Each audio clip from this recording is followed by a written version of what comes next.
And when someone tells me that people volunteer to be paid to push buttons to launch predator drones that blow up babies in Pakistan, that we live in the home of the brave, what do we say? Bullshit! A little louder? Bullshit! When they say marriage can only be between a man and a woman? Bullshit! When they say there's only two genders? Bullshit! When they say illegal is a noun or union is a dirty word? Bullshit! When they say it's okay for a woman to earn 77 cents for every dollar a man makes? Bullshit! And all those who support racial profiling, the racist war on drugs, and the racist death penalty? Bullshit! And when we know that the U.S. government spends $1 million a minute on war, while 44 million Americans live in poverty, 1 in every 50 American kids are homeless, and 1 billion humans across the globe live on less than $1 US a day, to this economic terrorism, we say? Bullshit! Now, if we activate our vegan animal rights bullshit detectors, and somebody says, but Mickey, I believe in humane killing. I say, when they say hunting is a sport. Bullshit! When they say it's okay to keep animals in zoos and circuses and rodeos. Bullshit! And all those who support the slaughterhouses and the veal crates and the vivisection labs and the whaling ships and the dolphin hunts and the carriage horses and the fur farms and the battery cages. What do we say? Bullshit! And most of all, Bullshit! to those who ignore the connection between what they eat and climate change, we say, Bullshit! that was a little bit tame. So that brings us to question number 6. Okay, Mickey, now I just feel judged. Well, did I pick the right guy? So let me be really, really clear. I would not blame any non-vegan in this room right this minute for feeling terribly judged. And for that I apologize. It's not what I'm trying to do here. But it's difficult to present this information in a way that doesn't sound like that. The goal here, the goal with activism is not perfection. The goal is justice. This isn't about purity. Activism is imperfection. To struggle for change is to risk imperfection. Activism is participation. So I urge everyone in this room to participate, to risk imperfection, to choose process over purity, and to make new connections. I'm going to really strongly ask everyone here tonight to not leave Blue Stockings without at least one new connection of someone you've never met before, preferably someone that doesn't agree with you on everything.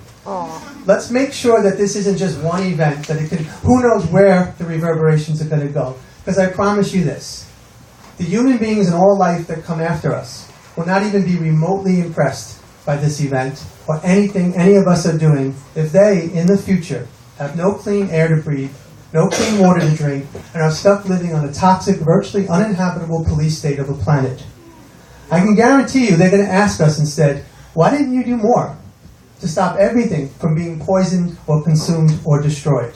We will be asked, what did you do during this most momentous time of global upheaval in human history? And as far as I'm concerned, the best answer anyone can give, if it's honest, is I did my part.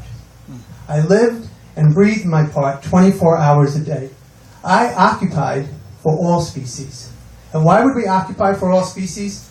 Because we've already passed the point of no return, and minor changes are not enough. We occupy for all species because we don't want our legacy to be one of inaction and shame. We occupy for all species because we recognize the big connections. And we have to stop acting like we're the last generation of humans. We occupy for all species because we must reimagine our relationship with the natural world. Because we embrace total revolution and total liberation, and that includes speciesism. We occupy for all species because guess what? This is our last chance. And most of all, we occupy for all species because we're not afraid to be too militant. We're not afraid to be called radical. We recognize that the Latin origin of the word radical is the same as the Latin origin of the word root. And a radical is someone who gets to the root of a problem. And when someone calls me a radical, I take it as a profound compliment. Yeah. And in the words of some guy named Martin Luther King Jr., when you're right, you can never be too radical. So peace and power to all species. Thank you for listening.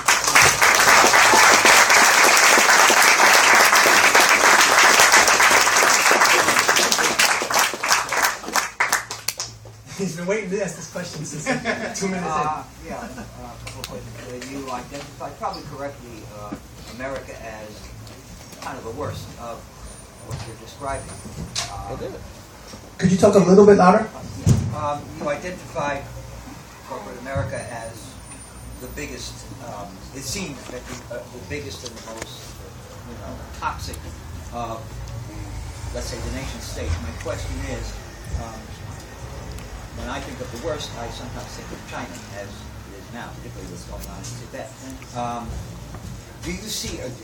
Is there a society anywhere in the universe that you see as approaching, at least other than America, approaching a sane and ethical way of life? China. Even within a country someplace.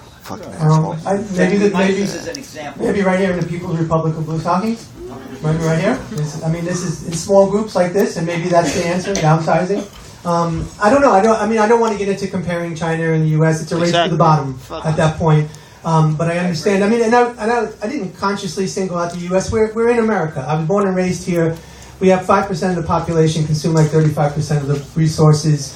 And Obama, using that phrase that I said in the beginning, in case anybody wasn't here at that point, where we will never apologize for our way of life, nor will we waver in its defense, basically sums up our culture. And it could have been Vladimir Putin that said that. So the point is that these so-called elected leaders, they all are part of the status quo. And what I'm interested in is people first basically just recognizing that.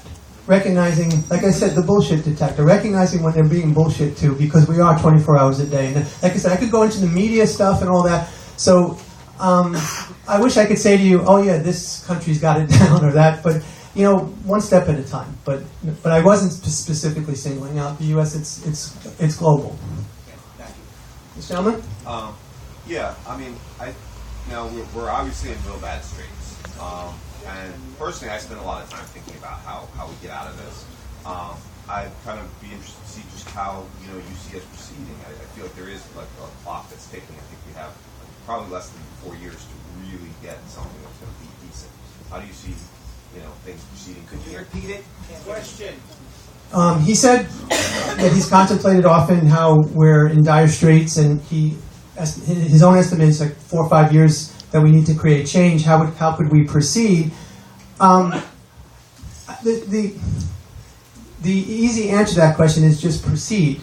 I don't know if we have to sit here and predict and plan the end game, but the first step in many cases is recognizing that the culture, that how often we've been lied to, and we're lied to in school, we're lied to by the media, we're lied to basically every form of authority in our life, and almost every form of authority cannot be justified in the current system that we're in. Maybe if a parent stopped a kid from running into the street, I could justify that display of authority. So we need some sense of looking around with critical eyes and recognizing what's going on and connecting with comrades that also see that and learning from each other so that everybody brings something different to it. I like to imagine activism as a big table, and there's room for everyone, and one day there'll be no dead animals on the table. But we could sit next to somebody that we don't know and don't agree with, and you can still learn from them. I know that's not the best answer, but it's ultimately my approach is basically you have to believe that it's never too late and act that way without too much concern as to what the end game is going to look like. Because if we can get some clearing from a culture that's so steeped in violence, we might be able to recognize solutions that we can't see right now because we're so trapped in this oppressive environment. And maybe we can see differently, or maybe the next generation will. And that's our obligation, to create a safer place for them to reimagine human culture. Because that's what we have to do. That's what blew me away when I first walked into Zuccotti in the first couple of months. What I recognized there was sort of a modeling of an alternative way that humans could live. And if we can create that alternative way of life, I think people will be drawn to it. Because often people say, well, what are you going to do? I got to go to work. I got to pay the bills. What else can we do? Well, we have to show them what else we can do, what the other options are. And that stuff is happening. So if you're not familiar with that, connect with some folks here, because I can personally tell you some of the folks here are involved in that. Thank you. Anyone else? Joni? Yeah, so you talked a lot, and I think a lot of your tactics proposed were actually very similar to Al Gore in that you proposed a lot of like market-friendly solutions, to eating vegan-friendly food and making individual choices of your lifestyle. And you also mentioned a lot of like indigenous struggles, and I mean, the indigenous people, to me, they resemble sustainable living, but they also don't represent vegan living. So how do you? Well, that was one I could have. I was actually almost planted that one too, because ultimately, I'm a strong believer that cultures evolve, and what was sustainable and logical in the 1500s may not be now. And I'm very careful not to fall into the trap that we can't infringe on other people's cultural heritage. I mean, genital mutilation is a cultural choice in America, in the world today. Oh, is anybody going to say, well, we can't talk about that? That's what they do. No, sometimes you have to say, we need a different vision. Now, I would love to live in a world where those who believed in what they call sustainable hunting or small farmer, humane meat, or all that, and vegans lined up together to smash factory farming, the common enemy. And then, when factory farming is gone, we could decide how we're going to coexist, what we're going to do, if there is such a thing as humane killing, what the protein needs are for humans. We could debate all that stuff when it's relevant. Right now, when small farming... The funny thing is, I write vegan articles. Some of the most excited responses I get, angry responses, are the people who say grass-fed, humane, beef, and all that. And I'm like, not really targeting you. You kind of, from my perspective, you kind of get some of it. But ultimately, let's team up and smash the corporations I just mentioned here, because we do have a very, very powerful and ominous common enemy. So I know I'm kind of dodging the question because I understand the cultural sensitivity, but the primary answer I could give is I'm a firm believer that cultures evolve, and we don't have to be reactionary of looking back or over-romanticize how indigenous populations live, because that's another form of racism that happens with indigenous populations. They got a lot of things right, it seemed. But it doesn't, in 2013, we all need to learn together. And what we can learn from them is huge, absolutely huge. But it doesn't mean that they can't learn from us too, and that we can't all work together. But let's get to that point. Let's bring down Tyson and Cargill and Monsanto and all those companies, and when it clears, see what it brings us. That would be, to me, a more logical way to approach, because we have a huge enemy in front of us.